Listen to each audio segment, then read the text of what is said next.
Hello everyone, today we're presenting to you the self-driving car and everything that's come with it. So can you put the next one? So first we're going to give you an example. So please can you all get up? So we're going to test something that is called the trolley scenario. So you're in a car and you can't stop, and there's either 5 pedestrians you have to kill or 1. For 1 you go here, for 5 you stay here. Or is it easier if we stay in the same lane as this? For 1 you So for who would swerve to the left would go here because we'll see it from here. Because it moves exactly.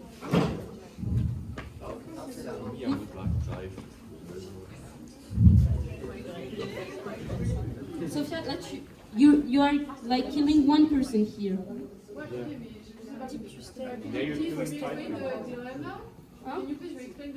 So the dilemma is you're on the street, like you're driving, and you can't stop, and you're in front of 2-person road, and there's either 5 person you're killing or 1. You choose to like in front of you, you have 5 people, and you either move and kill 1, or don't move and kill 5. So you all want to kill 1. Why? Can someone please raise their hand? Because 1 human is less than 5 humans, so we will reduce the pain and suffering. The pain and suffering. Okay. Anyone else? Okay. So right now we have another scenario.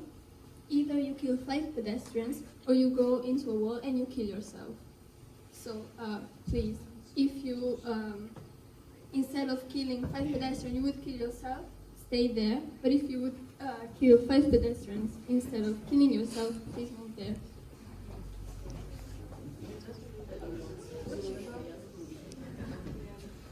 So I want 1 person to tell me why they would kill yourself, and 1 person that would tell me why they would kill 5 pedestrians. No, not sure again.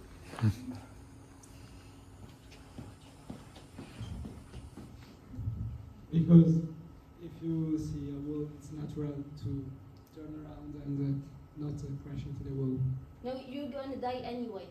No, if Someone's I gonna once die. die if And why would you kill yourself instead of 5 pedestrians? Someone wants to answer? Because basically, if we see it as numbers, there's 5 lives, and even if it's my life and my consciousness, I'm still only 1 being, so 1 out of 5. Okay. So the last one, you either kill 5 women or 5 men. 4. Oh, sorry, 4 men or 4 women.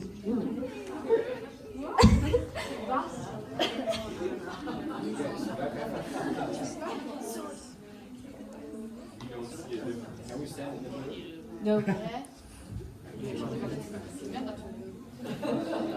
So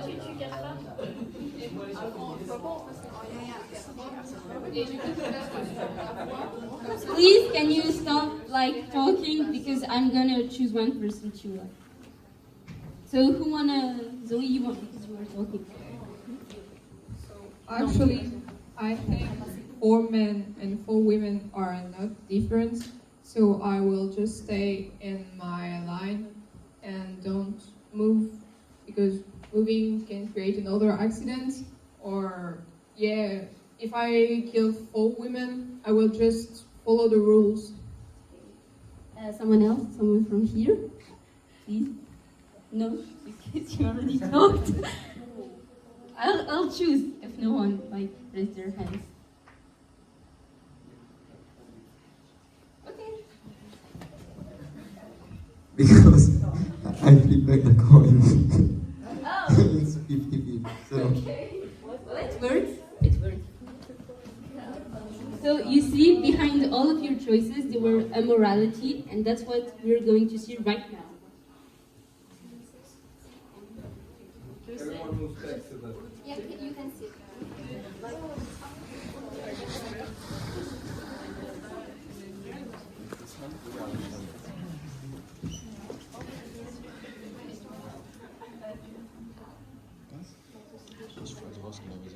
So, I think that you all make your choices on your choice and what are your opinions.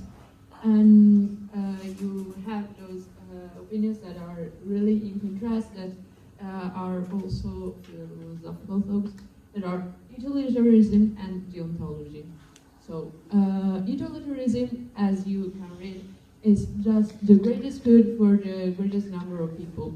So, as with a trolley scenario, you would rather kill just one person than five, than five people, because it's just numbers. So the greatest number of people that are happy in the trolley case is with killing just one instead of five, and that's what a utilitarian would think about of the like in the previous scenario. But deontology is not the same way of thinking. You are people who follow the deontology.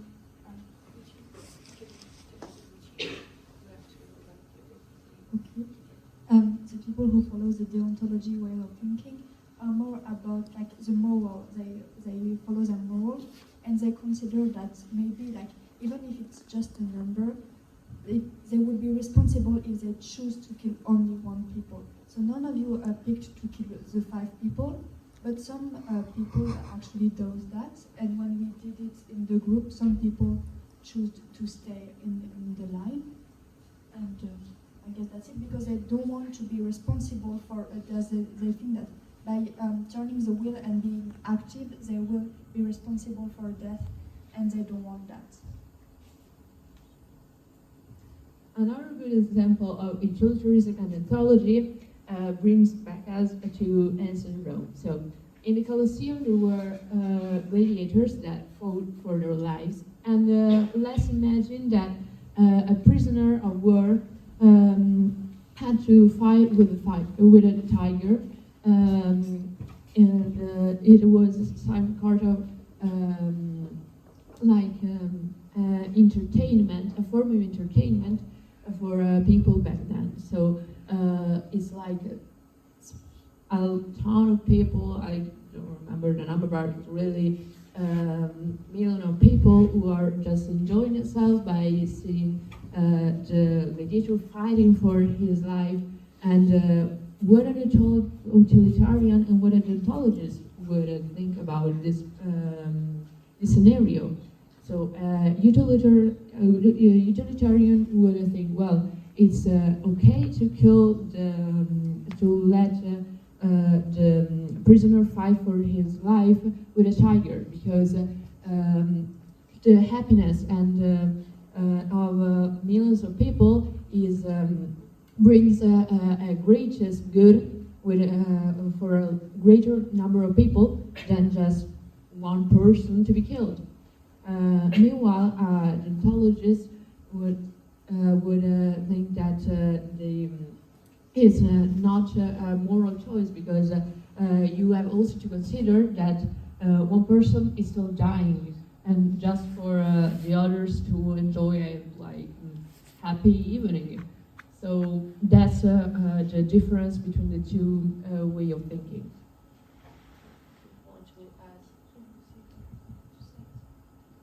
Yeah, so deontology is basically like they consider every life is worth living, and I don't know what you would do in this situation, because you have to consider that if you don't do it, maybe someone will open this door and will replace you. So that's really a moral dilemma that you could think about.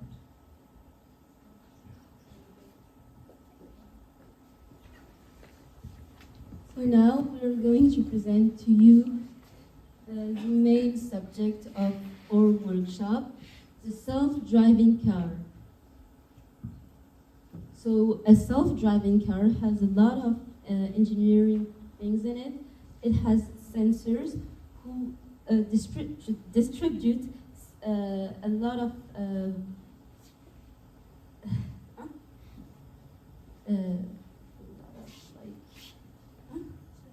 yeah, they have sensor, and in it, the sensor have an integrated photonics. So how does that work?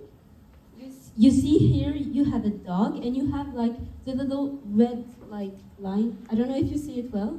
Can you see it? Yeah. Yeah.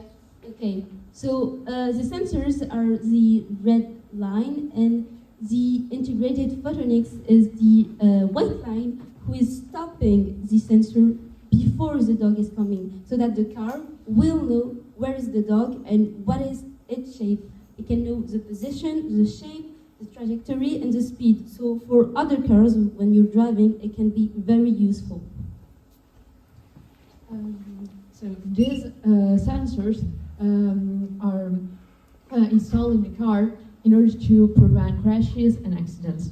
The car will know like the position of every surrounding object, like in this case other cars, and also where is the lane, and so how to keep his trajectory. And by these sensors, cars can communicate one with each other, and they can prevent accidents or crashes by using the sensor to communicate, and also planning a trajectory in which they wouldn't have any collisions with others.